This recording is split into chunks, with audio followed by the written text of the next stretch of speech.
Greetings, Guardians, my name is Bife here. The Parasite quest taught us something really terrifying. It taught us that one of the reasons why the Witness failed during the collapse was because of the Witch Queen Savathun herself. Today I wanted to discuss a detail that can be found nestled away in the lore you can get from the Throne World. Lore found within a ghost that tells us that the Witch Queen might well have been on Earth during and before the collapse. If this is to be believed, which is a big if whenever the Witch Queen is involved, then we're left with a persistent mystery and a family which is indebted to the Witch Queen, or, as they would know her, the Devil. Our story today really begins with the Parasite mission. The mission, of course, centers around the Parasite that I've nicknamed Raymond. The Parasite is Savathun's worm, extracted from her body during the Season of the Lost's finale and entrusted to us by Mara Sov during the Parasite Exotic quest. We need to find a way to preserve it, as it held knowledge of why the Witness failed during the collapse and its attempts to destroy us. Such knowledge would be priceless, and as a result we set out to save the worm before it died.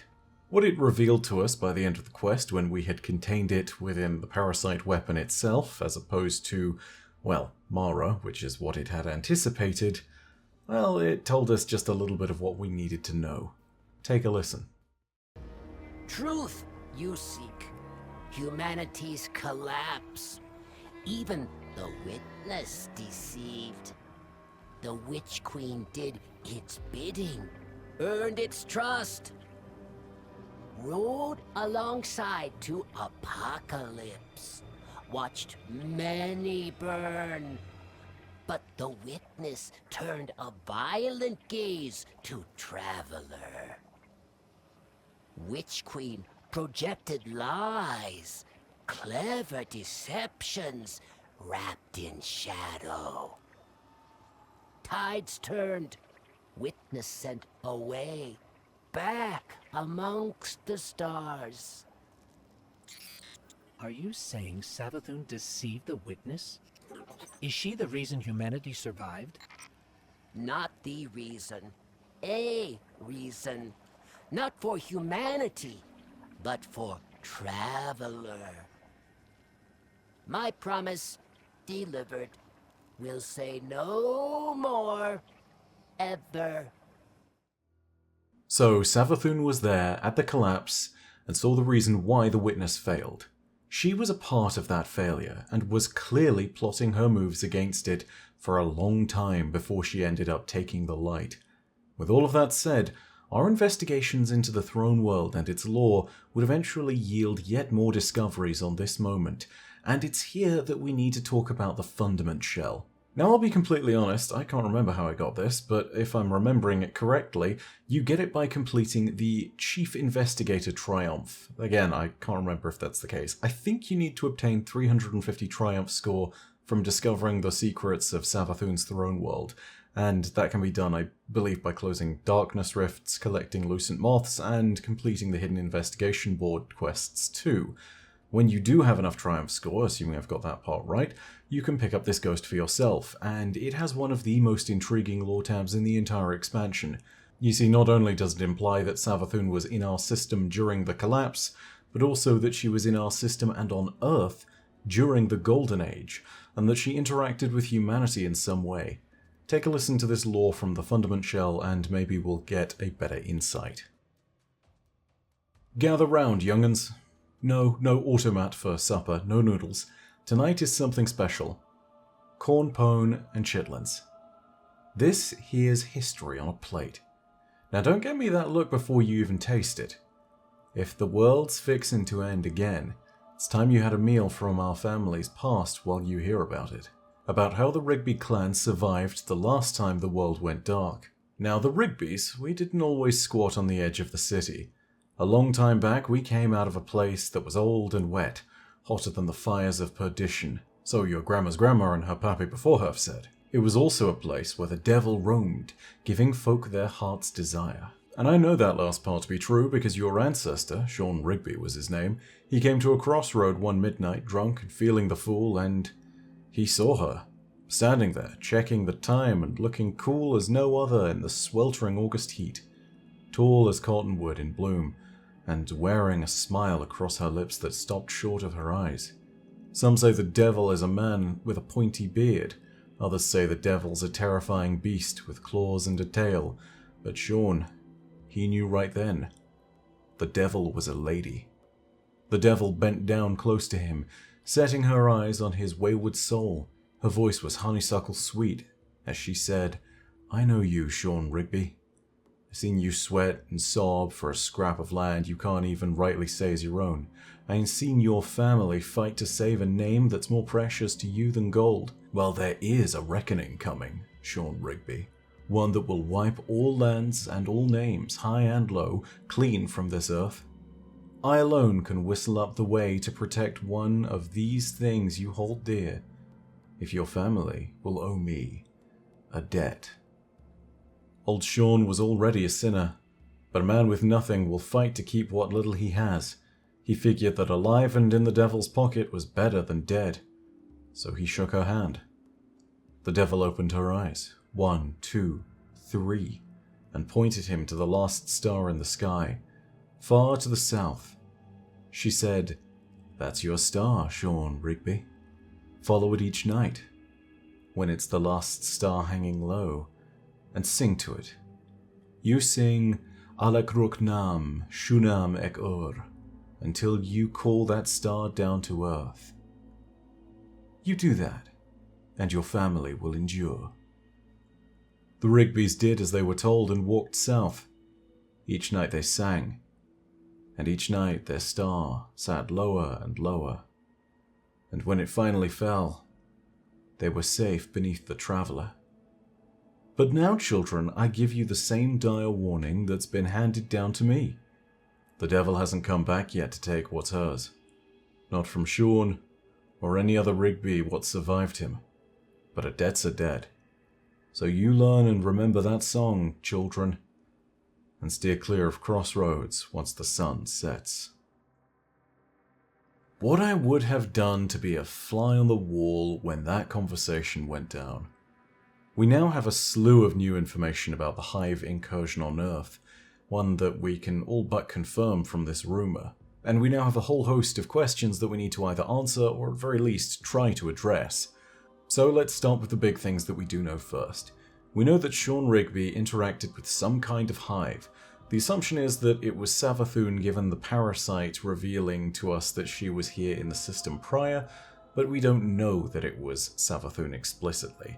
It seems more certain given that the expansion is centered around her, given that it's all about the mysteries of her throne world, and given a few other bits and pieces to the story, even down to the part where she made a bargain with a member of humanity. This all sounds like it's part of Savathun's play. What is certain is that the Hive in question knew about the impending doom of the collapse, and for some reason decided to spare Sean Rigby and his family by telling them where the Traveller would be. Why this random Hive, or maybe even Savathun, decided to spare Sean Rigby and his family is something that we do not know, and despite the fact that it's our first big question, I don't think I can even start to try to answer something like that. I imagine, however, that it is not a move that was not made deliberately. The Hive do not leave things to chance, and Savathun in particular always has a plan for things. Sean Rigby and his family owing the devil a debt is in this case a mystery that we have no way of easily unraveling. Why do I say that? Well, because I know exactly what the next question is going to be, and that's going to be, well, what about the Rigby family now, and Sean Rigby generally? What are they doing at this moment? What do we know about them? And the answer to that is absolutely nothing. They are not mentioned once in the Ishtar archives. They are not given any note in any other lore tab, any other lore card, ever in Destiny. The name Rigby has only appeared once, and it appears in the Fundament Shell. There is not a single mention of them anywhere else in the lore. I heard someone trying to tell me that they were the ones that founded the Haka Foundry, and that was according to the Hoarfrost Z chest piece, but that's not the case. The Hoarfrost Z makes no mention of the Haka Foundry, just a Haka outsider, an exile, and their name is Alexei, not Rigby, not Sean, not anything close. More importantly to our case, again, the name Rigby is not mentioned anywhere in that lore tab. Rigby does not appear in the lore as best I know. Maybe there's an outside source like a auxiliary lore book that I haven't been able to look through. Maybe it's something in the Witch Queen Collector's Edition that I should look back through again. But as best I know, that name is completely new to the lore and is only mentioned once here in the Fundament Shell. Why Savathun would need or hold the desire for the favor of a random family of humans who would survive the collapse thanks to her advice is completely unknown to us. I can tell you for a fact that Savathun doesn't do anything without purpose, so we should absolutely look out for the name Rigby from now on. The descendants of Rigby owe whatever hive figure that was a debt to this day, and if that's the case, we need to assess whether they're genuinely stupid enough to follow the whims of whatever hive came to bargain with them, or whether there's some kind of desperate ploy that they will have to enact, because the hive, for some reason, have a way of collecting on that debt more easily. I wouldn't imagine that it's hard for the hive to be able to collect on a debt when they were able to abduct a family member, or maybe were able to put them at risk. But what a random family within the city might be able to offer the hive is a big question. If this was someone who somehow became later related to a guardian, if this was someone who later had some kind of connection to someone with a presence in the tower, then maybe that would make some kind of sense. But honestly, at the moment, it's not clear who that might be or what's going on, so I don't know what benefit the hive got out of this. The other question in people's mind is bound to be regarding that chant that they were told to take hold of and to remember. I have to tell you all that unfortunately, my hive is rusty. I don't know a damn thing about what's going on in that chant. However, there is a name in there that I think people will all recognize, which of course is is one of the 5 hive worm gods. There is more specifically the Everhunger as their title.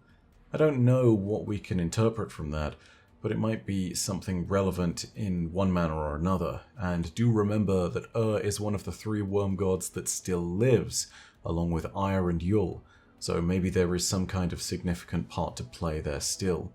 I wonder if the Rigbys still chant this chant to this day. I wonder what it does. I wonder if there's a connection to the plans of Savathun there in any capacity. And more so than anything else, I wonder if we'll see the name Rigby again at some point soon. If we do, remember the Fundament Shell, remember what's going on here, and remember their bargain with the devil, whoever that was. Of course, we don't know if it was Savathun, but I think it's highly unlikely that it wasn't, all things considered. And I just have to wonder, is there some kind of significance to this family that we're missing? Is there something I've missed that I just wasn't able to pick up and connect to this? Go ahead and let me know if you have anything that you have theories on of your own, because honestly, at this moment in time, I feel stumped. I don't know anything else that connects to this in the lore. So, let me know down below in the comments section. Of course, as per usual, know that your viewership as always is quite enough for me. And thank you so much for all the consistent support. We're back on a regular video schedule now. We should be doing something along the lines of 4 videos every week, all things pending. So it's very exciting to go ahead and see all that getting done, but I am super jazzed that everybody has been enjoying the Witch Queen content so far. I think there's, about 5 or 6 weeks left in the season, and we have plenty of stuff still to cover then.